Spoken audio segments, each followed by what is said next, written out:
오늘 하나님의 말씀은 좀 깁니다. 2장을 전체 다 읽어야 하는데 제가 좀 잘랐어요. 자, 2장 1절에서 5절 말씀, 그 다음에 15절에서 18절 말씀만 읽겠습니다. 우리 대독자가 봉독에 올려드리겠습니다. 아닥사스다 왕 제20년 니산월에 왕 앞에 포도주가 있기로 내가 그 포도주를 왕에게 드렸는데 이전에는 내가 왕 앞에서 수심이 없었더니 왕이 내게 이르시되 내가 병이 없거늘 어찌하여 얼굴에 수심이 있느냐 이는 필연 내 마음에 근심이 있는도다 하더라. 그때 내가 크게 두려워하여 왕께 대답하되 왕은 만세수를 하옵소서. 내 조상들의 묘실이 있는 성읍이 이제까지 황폐하고 성문이 불탔사오니 내가 어찌 얼굴에 수심이 없사오리이까 하니 왕이 내게 이르시되 그러면 내가 무엇을 원하느냐 시기로 내가 곧 하늘의 하나님께 묵도하고 왕에게 아뢰되 왕이 만일 좋게 여기시고 종이 왕의 목전에서 은혜를 얻었사오면 나를 유다 땅 나의 조상들의 묘실이 있는 성읍에 보내어 그 성을 건축하게 하옵소서 하였는데. 자, 15절.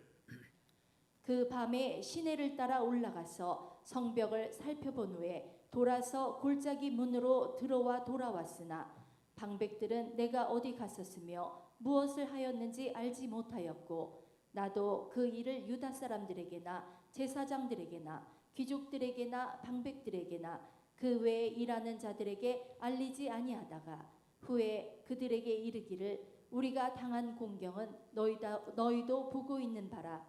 예루살렘이 황폐하고 성문이 불탔으니 자 예루살렘의 성을 건축하여 다시 수치를 당하지 말자 하고 또 그들에게 하나님의 선한 손이 나를 도우신 일과 왕이 내게 이른 말씀을 전하였더니 그들의 말이 일어나 건축하자 하고 모두 힘을 내어 이 선한 일을 하려 하매. 아멘. 자, 우리 크게 아멘 합시다.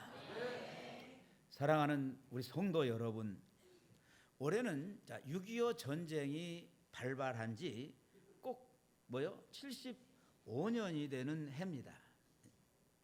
1950년 6월 25일 새벽 평화롭던 이 한반도는 갑작스러운 포성과 함께 전쟁의 소용돌이로 휘말렸지요.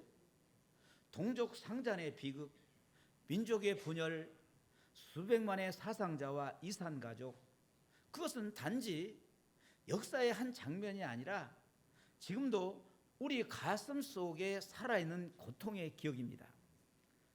그러나 시간이 흐르면서 그날의 절규와 그날의 기도가 서서히 잊혀지고 있습니다.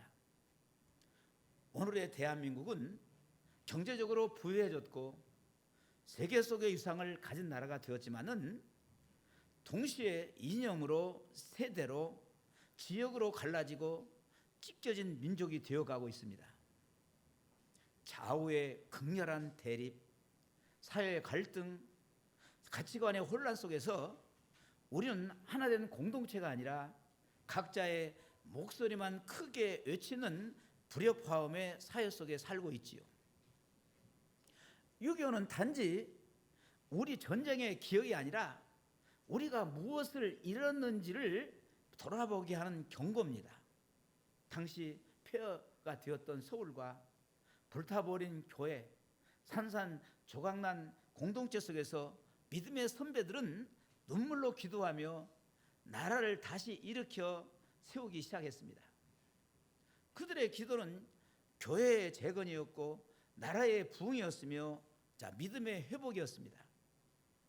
오늘 우리는 다시 느헤미야의 시대처럼 무너진 성벽 앞에 서 있습니다. 느헤미야는 예루살렘의 폐허를 듣고 통곡하며 기도하며 다시 성벽을 세우는 사명을 받았습니다. 오늘 이 시대 하나님은 우리에게도 동일한 말씀으로 말씀하십니다. 무너진 성벽을 다시 쌓아라. 한번 크게 좋을까? 시작. 무너진 성벽을 다시 쌓아라. 성도 여러분, 우리는 이제 질문해야 합니다. 대한민국의 성벽은 지금 안전한가? 이 민족은 진정으로 하나님 안에 굳게 서 있는가? 그리고 나는 교회는 이 민족의 회복을 위해서 무엇을 하고 있는가? 이제 하나님 앞에 다시 무너진 것을 바라보고 기도하며 함께 세워갈 때입니다. 이 설교를 통해서 우리 민족과 교회를 위한 느헤미야의 심정으로 다시 일어나기를 간절히 소망합니다. 자, 무너진 성벽을 다시 쌓으려면 첫째, 무너진 성벽을 직시해야 합니다. 직면해야 합니다. 느헤미야가 바사는 오늘날로 페르시아를 말합니다. 오늘날 바사는 페르시아라고 하기도 하고, 이 페르시아는 오늘날 지금 뭡니까? 이란과 지금 이스라엘과 이란 싸우죠. 그 이란의 그 지역을 페르시아 지역이라고 합니다. 제가 7월달에 가서 이란과 그 다음에 이스라엘과의 그 전쟁, 성경적 의미란 그 제목을 가지고 설교를 하려고 합니다. 느헤미야가 페르시아 바사가 왕궁에서 들은 첫 소식은 성은 허물어지고 성문은 불탔다라고 이렇게는 한마디였습니다. 저거 누가 자고 있네. 그 짧은 보고가 그의 심장을 꿰뚫었고 그는 즉시 울면서 금식하며 기도에 들어가죠. 느헤미야는 보이는 현실을 회피하지 아니하고 하나님 앞에서 정직하게 마주한 것입니다. 여기서 우리는 회복의 첫걸음을 배웁니다. 무너진 현실을 직시할 용기 없이는 어떤 부흥도 시작될 수가 없어요. 오늘의 대한민국 역시 겉으로는 선진국 반열에 올라섰지만은 내면을 들여다보면 수많은 보이지 않는 붕괴가 진행 중입니다.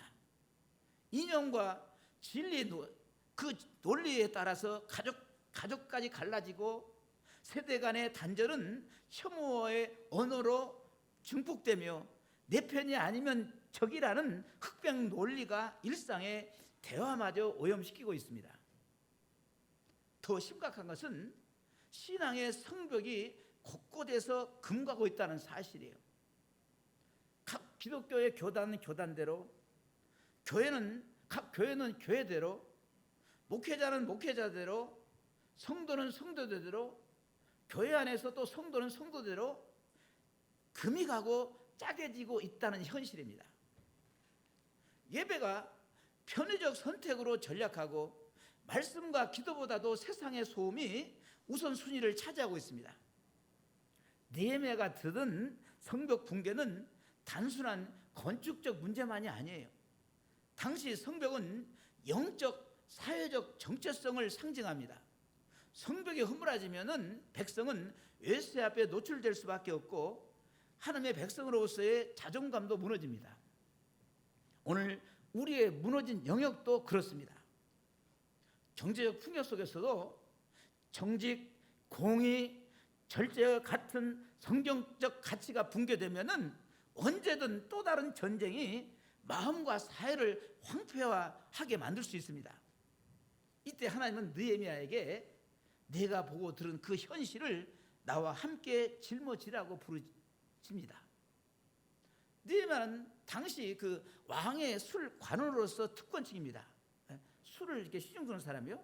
오늘 술 시중 드는 사람이라니까 뭐 하바리가 뭐 종이 오는 것이 아니면은 최고 왕이 신임한 사람이 왕의 술을 수중을 줬습니다. 느헤미야는 느헤미야는 포로로 잡혀간 이스라엘 사람이에요. 이방 사람. 당시 아닥사스다 왕은 이방 왕입니다. 페르시아 왕이에요. 페르시아 왕의 그러니까 최고의 그 왕의 신임을 받고 술을 시중을 두는 특권층이었어요.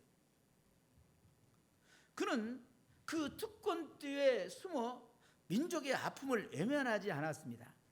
오히려 그 일이 있은 후 내가 수일 동안 슬퍼하며 라는 고백처럼 민족의 고통을 자기의 고통으로 품었어요. 여러분, 참된 참된 그 애국은 현실을 부정하거나 미워하는 것이 아니라 기도와 눈물로 짊어지는 데서부터 시작됩니다. 우리도 마찬가지죠. 분열과 상처, 신뢰 붕괴를 볼 때마다 불평하거나 체념으로 물러설 것이 아니라 중보의 자리로 나아가야 합니다. 에레미야는 나라가 망하고 백성이 고통받을 때에 남 일처럼 여기지 않았어요. 마치 병든 자식을 지켜보는 부모처럼 밤낮으로 울며 하나님께 백성을 대신해서 기도하지요. 그는 무너진 민족을 향해서 눈물로 중보한 사람이었습니다. 예수의 선자도 하나님께서 말씀하시죠. 무너진 성을 막아설 한 사람을 내가 찾는다. 마치 홍수가 터지기 직전에 제방의 틈을 맨몸으로 막는 것처럼 하나님의 나라를 위해서 막아설 한 사람, 기도하며 버틸 사람을 찾고 계신다고 하신 것입니다. 이 두 사람은 모두 민족이 위기에 빠졌을 때에 하나님 앞에 서서 울고 기도했던 영적 파수꾼이었습니다. 그리고 오늘 하나님은 이 시대를 위해 기도하며 막아설 한 사람, 바로 여러분을 부르고 계십니다. 크게 아멘 합시다. 또한 느헤미야는 객관적인 조사에 나섭니다. 달빛 아래 홀로 성벽을 돌아다니면서 성벽의 틈을 확인하며 문제의 정확한 그 규모를 파악했습니다. 오늘 우리에게도 필요한 것은 막연한 위기의식이 아니라 사실에 근거한 진단입니다. 가정, 교회, 사회의 영역마다 구체적으로 어디가 금이 갔는지, 어떤 돌이 빠졌는지를, 어떤 벽돌이 빠졌는지를 인식해야 올바른 대책이 나옵니다. 마지막으로 느헤미야는 백성들에게 현실을 숨기지 않았어요. 그는 우리가 당한 공경은 너희도 보고 있는 바라 라며 공동체적 자각을 일깨우지요. 부흥은 소수 엘리트의 프로젝트가 아니라 전 민족적 각성이 되어야 합니다. 오늘 한국교회가 해야 할 일도 여기 있습니다. 성도들에게 현장을 숨기지 말고 이 시대 상황을 정확하게 알리고 기도하게 하며 참여하게 해야 합니다. 사랑하는 성도 여러분, 지금 이 순간 우리 앞에 드러난 무너진 성벽은 무엇입니까? 정치적 혐오일 수도 있습니다. 가족 간 단절일 수도 있습니다. 개인 경건의 붕괴일 수도 있습니다. 현실을 보는 신앙은 그것을 덮지 않고 주님께 내어놓는 신앙이에요. 느헤미야처럼 눈물로 직면할 때 하나님은 무너진 돌 하나하나를 다시 세우는 지혜와 은혜를 부어 주실 것입니다. 우리가 다시 수치를 당하지 말자. 우리가 다시 수치를 당하지 말자.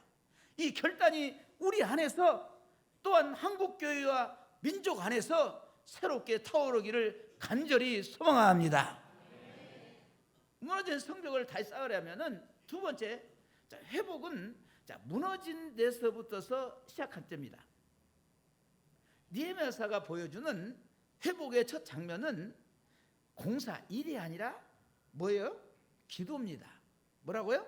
기도. 예루살렘에 붕괴 소식을 들은 느헤미야는 앉아서 울고 수일 동안 슬퍼하며 금식하며 하늘의 하나님 앞에 기도했습니다. 성벽을 다시 세우는 역사는 눈에 보이는 돌을 옮기기 전에 먼저 무너진 마음을 하나님 앞에 내어놓는 자리에서부터 시작됩니다. 우리 민족도 마찬가지예요. 6.25로 인한 황폐함에서 한국교회가 일어나게 된 배후에는 초가집과 폐허 위에서 드린 새벽기도의 눈물이 있었습니다. 황토바닥을 적신 무릎의 눈물이 오늘의 대한민국을 일으켜 세운 토대였음을 잊지 말아야 합니다. 그러므로 첫째, 회개가 없는 회복은 없습니다. 느헤미야는 자신의 잘못이 아님에도 불구하고 나와 내 아버지 집에 범죄하였나이다라고 간절히 기도하면서 회개하고 고백하지요. 공동체적 회개는 남 탓을 멈추고 우리가 범죄하였다라고 인정하면서 출발합니다. 아멘. 네가 잘못했어, 네가 잘못했어 아니라 뭐요? 내가 범죄하였나이다. 우리가 범죄하였나이다. 여기서부터 출발하는 거예요. 오늘 한국 사회의 갈등도 상대를 정죄하는 언어로는 결코 치유되지 않습니다. 하나님은 내 이름으로 일컫는 내 백성이 악한 길에서 떠나 스스로 낮추고 기도하면 내가 그 땅을 고칠 것이라고 약속하시죠. 회개 없는 애국은 겉만 번지르르한 민족주의일 뿐 참된 치유를 가져오지 못합니다. 그래서 기도는 전략이 아니라 생존입니다. 느헤미야는 기도하며 구체적 계획을 이렇게 하나님한테 받아서 세웁니다. 그는 아닥사스당 당시 그 페르시아 왕 앞에서 느헤미야에게 네가 무엇을 원하느냐는 질문이 나오기까지 4달 동안 준비했습니다. 4달 동안 금식하며 기도했어요. 기도서에서 그는 재료가 될 레바논 목재, 통행증, 군 호위대까지 요청을 구체적으로 이렇게 하나님 앞에 받아서 왕에게 이렇게 아뢰입니다. 오늘 우리는 전략부터 세우고 기도를 사후에 이렇게 붙이기 쉽습니다. 그러나 성경은 반대예요. 기도는 계획을 생산하고 계획은 기도를 통해 검증됩니다. 아멘. 여러분들이 어떤 일을 할 때에도 먼저 뭐요? 기도해야 합니다. 일부터 시작하는 것이 아니라 뭐부터? 기도부터 시작하십시오. 아멘. 예. 뭔 일을 시작할 때 기도부터 하라 그 말입니다. 아 이거 해야겠네. 이거 해야겠네. 아 이거 하면 돈을 좀 많이 벌겠네. 해가지고 그것부터 시작하면 반드시 낭패를 봅니다. 기도해서 하나님 이 사업을 해도 괜찮을까요? 이것을 해도 괜찮을까요? 제가 이런 계획이 있습니다. 이렇게 해도 될까요? 먼저 기도부터 시작하시기 바랍니다. 아멘. 아멘. 기도는 계획을 생산해요. 기도할 때 하나님께서 계획을 갖다가 이렇게 세워주십니다. 계획은 기도를 통해서 검증됩니다. 나라를 위한 정책도 교회를 위한 사역도 기도실에서 잉태되어야 합니다. 그리고 부흥은 헌신을 요구해요. 기도가 끝나면은 헌신이 뒤따릅니다. 기도하면 헌신해야죠. 행동해야죠. 느헤미야는 왕궁의 안전과 특권을 내려놓고 폐허의 도시 예루살렘으로 갑니다. 신앙의 회복은 자리 이동을 요구해요. 예루살렘으로 발걸음을 옮길 결단. 근데 그때 당시에 페르시아 지금 이란에서 어디 예루살렘까지 올라면 엄청나게 많이 수십 날을 걸어와야 합니다. 그때는 비행기도 없고 자동차도 없었기 때문에 말 타고 왔겠죠. 낙타라고. 얼마나 힘들겠어요. 예루살렘으로 발걸음을 옮길 결단. 편안한 곳에서 위험한 곳으로 나아가는 용기가 동반되어야 합니다. 아멘. 아멘. 오늘 우리도 분열의 현장 한복판으로 들어가야 합니다. 온라인 댓글로 싸우는 대신 대화의 자리로 걸어가야 하고 세대 간 탄식만 하지 말고 먼저 다가가 손을 잡아야 합니다. 헌신 없는 기도는 공허하고 기도 없는 헌신은 무력하지요. 그래서 여러분의 작은 순종이 민족을 살립니다. 느헤미야는 내가 말한 선한 손을 증거로 삼아 백성들을 격려하죠. 하나님이 함께 하신다는 확신이 공동체를 움직인 것입니다. 각 지파, 각 가족, 각 직업인이 맞는 구간을 세움으로 52일 만에 성벽이 완성되었습니다.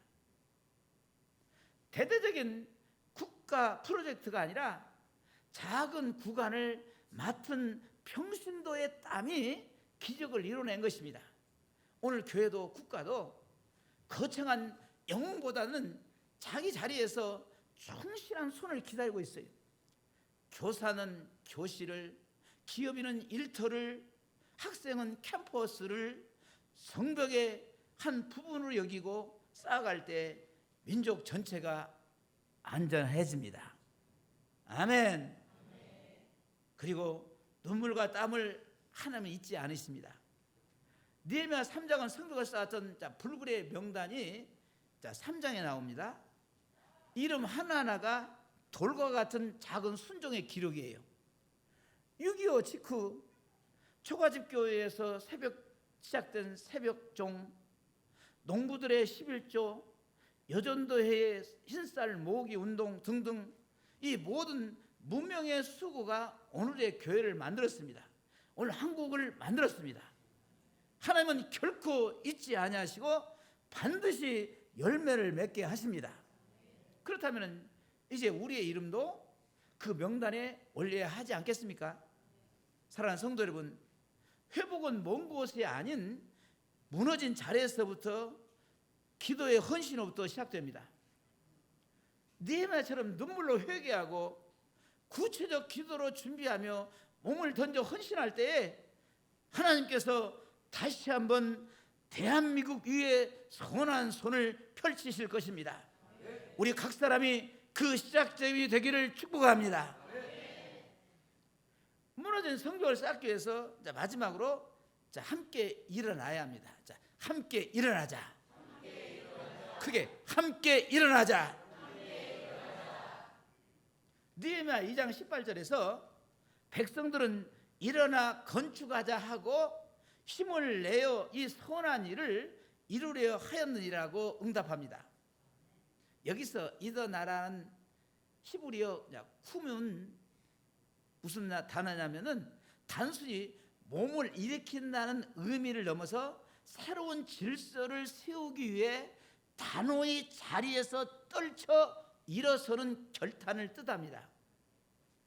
하나님의 주신 비전이 개인의 마음을 넘어서 공동체 전체로 확산하고 연합할 때 비로소 역사는 움직이죠. 그러므로 첫째, 연합은 선택이 아니라 생존입니다. 연합해야 합니다. 할렐루야. 여러분의 가정이 연합해야 하고 교회가 연합해야 하고 우리 대한민국 연합해야 합니다.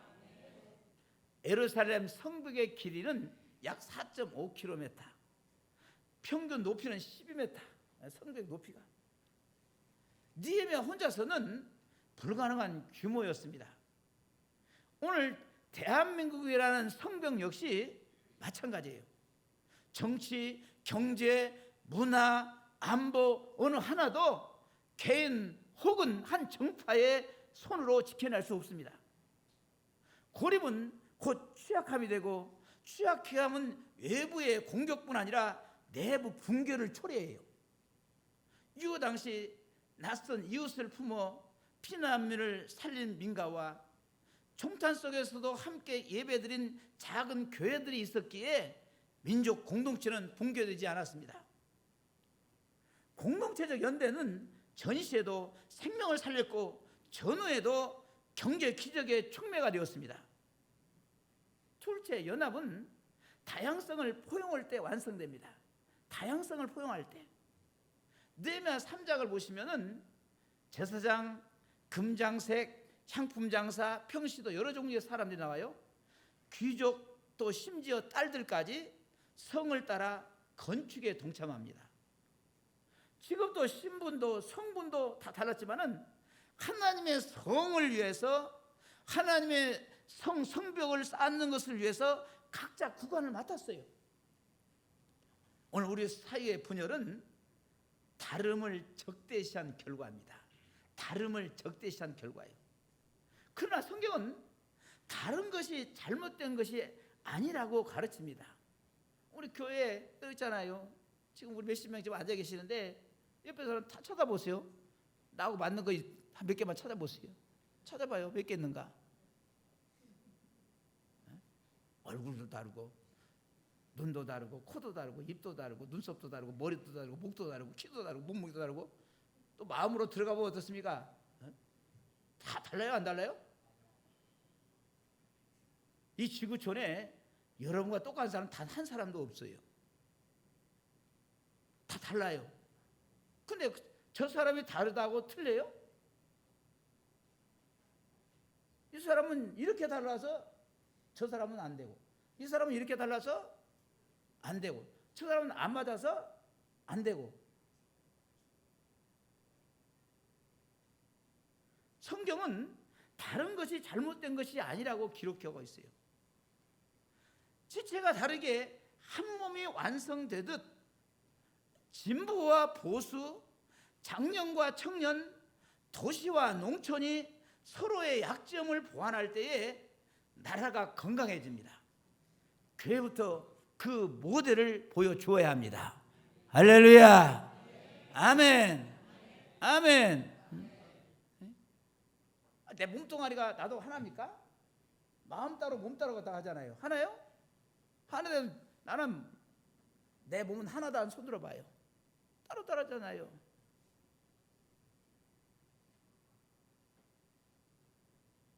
연합은 구호가 아니라 함께 흥 묻히는 경험에서 자라납니다. 느헤미야는 백성들과 밤새 돌을 옮기며 땀 냄새를 공유하죠. 이 과정에서 리더십은 명령이 아니라 모범으로 증명되었습니다. 그러니까 교회의 권위는요, 섬기는 권위입니다. 모범을 보여야 해요. 할렐루야. 세상 권위는 권력에서 권위를 찾지만은 교회의 권위는 권력이 아닙니다. 섬겨야 해요. 대접해야 해요. 모범이 돼야만이 권위가 세워집니다. 할렐루야. 그러니까 우리 교회의 직분자들은요, 제일로 낮은 자들이에요. 내가 안수집사야, 내가 권사야, 내가 뭐야. 고개 들면 안 된다는 것입니다. 이제 새로 나온 성도들을 잘 섬겨주고 대접해주고, 아멘. 그런 데서 권위가 생기는 거예요. 오늘도 말로만 통합을 외칠 것이 아니라 함께 땀 흘릴 프로젝트가 필요합니다. 예컨대 세대가 함께하는 지역 기도회라든지 이념을 초월한 취약계층 돕기, 복구, 봉사, 현장 등에서 같은 흙먼지를 뒤집어 쓰며 일할 때에 벽을 허무는 담대한 우정이 싹트지요. 그리고 연합은 위기를 기회로 바꾸는 사실을 기억해야 합니다. 자, 산발락과 도비아의 조롱과 그 성경에 나옵니다. 이 사람들이 성벽산들을 방해를 합니다. 그들의 위협에 거센 순간에도 느헤미야는 하나님이 형통케 하실 것이라고 선포하면서 백성들의 손에 한쪽은 흑손, 일하는 손, 또 한 손은 뭡니까? 창을 들게 했어요. 아멘. 그런들이 또 와서 성을 허물면 안 되잖아요. 일하는 사람 죽이면 안 되잖아요. 그러니까 한 손은 뭡니까? 흑손, 한 손에는 뭡니까? 창. 아멘. 싸워야 하잖아요.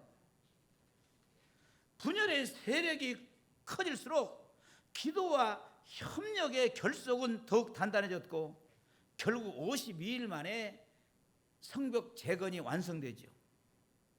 오늘 국제 정세가 요동을 치고 내부 갈등이 심화될수록 교회와 그리스도인은 더욱 한 손에 말씀, 한 손에 섬김을 쥐고 공동선을 세워야 합니다. 그게 아멘. 위협은 하나님의 백성의 연합을 촉발하는 불쏘시개가 될 수 있습니다. 마지막으로 연합은 다음 세대에게 희망의 성벽을 물려주는 일입니다. 느헤미야의 성벽은 단순히 당대의 안전장치가 아니었어요. 후손에게 신앙과 정체성을 전수하는 상징물이었지요. 75년 전 보현 속에서도 생명을 걸고 지켜낸 민족 혼이 오늘 우리에게 자유를 선물했듯이 우리가 지금 세우는 영적 도덕적 성벽 역시 자녀 세대의 안전망이 됩니다. 다음 세대가 분열과 냉소 대신 우리는 하나님의 도우심으로 연합할 수 있다라고 하는 믿음을 계승하도록 오늘 우리가 연합의 모델이 되어야 합니다. 사랑하는 성도 여러분, 공동체 연합은 단순한 미덕이 아니라 민족 생존과 부흥의 열쇠예요. 느헤미야 시대에 그랬듯이 지금도 하나님은 함께 일어나 건축하자고 부르십니다. 우리 한번 크게 한번 해볼까요? 함께 일어나 건축하자. 그렇게 괜찮아요. 크게 해야지. 주먹을 쥐고 함께 일어나 건축하자. 가정과 교회와 사회 각처에서 내가 먼저 다리를 놓고 손을 내밀 때 하나님은 우리 손에 선한 일을 이루게 하실 것입니다. 분열의 역사 대신 연합의 기적을 쓰기 위해 오늘 이 자리에서 함께 일어나지 않으시겠습니까? 사랑하는 성도 여러분, 75년 전 새벽을 찢던 포석은 멈췄지만은 분열의 잔향은 여전히 이 땅을 흔들고 있습니다. 그러나 하나님은 표를 끝으로 두지 않으시는 분이십니다. 느헤미야가 돌무더기 속에서 우리가 다시 수치를 당하지 말자 외쳤듯이 오늘 우리는 다시 전쟁도 증오도 무관심도 허용하지 말자라고 선포해야 합니다. 붕은 먼 곳의 영웅이 아니라 무릎 꿇는 한 사람에게서 시작됩니다. 혹시 내 힘으로 무엇이 달라지겠는가? 회의가 들리십니까? 그러나 기억하십시오. 6.25 직후 보잘것없는 초가집 예배당과 한 줌의 새벽 기도가 이 민족을 살렸습니다. 하나님은 돌 하나보다도 작은 순종을 들어 성경 전체를 재건하시죠.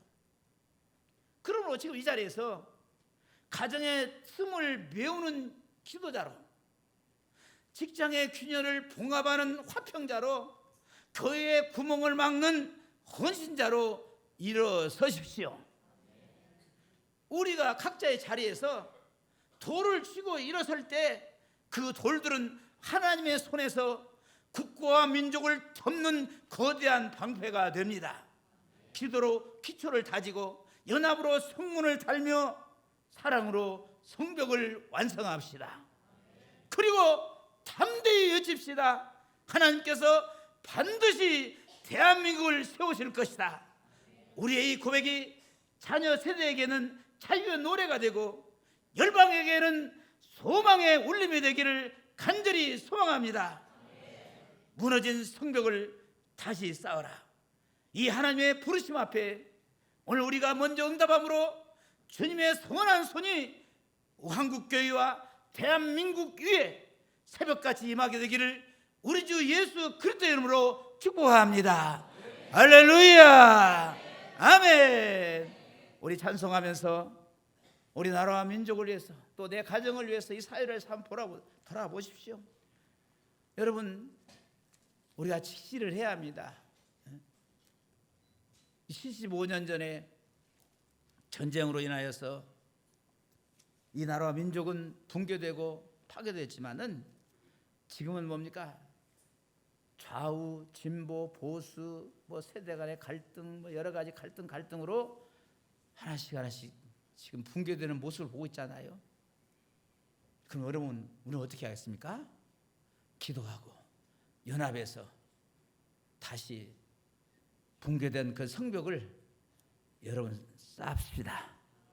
여러분 가정도 얼마나 지금 붕괴되고 있습니까?